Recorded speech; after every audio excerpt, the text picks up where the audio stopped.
So you led the team tonight and caused turnovers. I mean, defensively coming into this one, it looked like the game plan was really going to be to get those sticks up in the lanes and make sure that you just tried to suppress the volume of shooters that this offense had. How would you say the execution was? I mean, you kept them to only 9 goals. Yeah, we started off really slow for sure.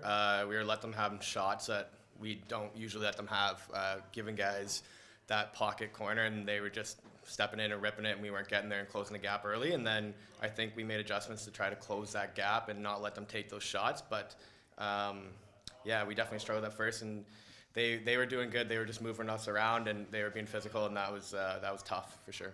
What was the conversation from coach at halftime, down 6-3? Just keep pushing. You know, we had a really slow start, which is they may have been coming off the night last night a little looser than us, and just to keep going and play our game, they're going to keep going, getting tired, and we have the legs to keep going, and that's what we showed. We don't know, they didn't score in the third quarter, and we came out pretty hot, but we let them just kind of inch back in at the end. What was the physicality? It felt like it got upped a little bit more in that second half. Where did that come from? I think we just needed to be a little bit meaner. We were letting them dictate a little bit too much on the defensive end and all over the floor, and that's just something we got to work on, is just being a little bit meaner and being a little tougher and not letting them have the lanes and the shots that they want. One of the things that Paul Dawson said after the loss to Toronto is that you have a hatred. Your team has a hatred for every other team in this league. Would you feel like that's a truthful statement throughout your locker room? Yeah, for sure. You know, you can have friends on other teams and guys you know on other teams, but that doesn't matter. Like, you come into the locker room, those are your guys, that's your family, those are your brothers, and it really doesn't matter who you play against. We play for the Rochester Knighthawks, and it doesn't matter who we play.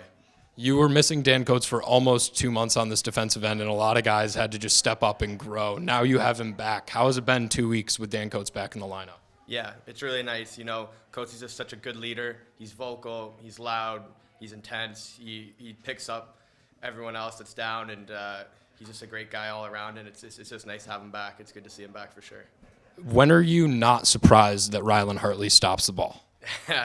He makes some pretty wild ones. That I don't know if it was the end of the first quarter there when he made the 3 in a row off the breakaway, but yeah, he does some pretty crazy things, that kid. So I'm always impressed by him. Never a dull moment with that guy, for sure.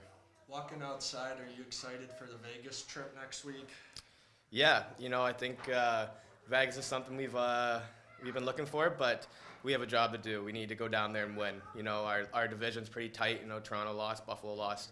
We need to win some games, and it doesn't really matter that we're in Vegas or not. We're going there Friday, Saturday. We're playing our game, and then we can hang out with the guys after. But we're going to win.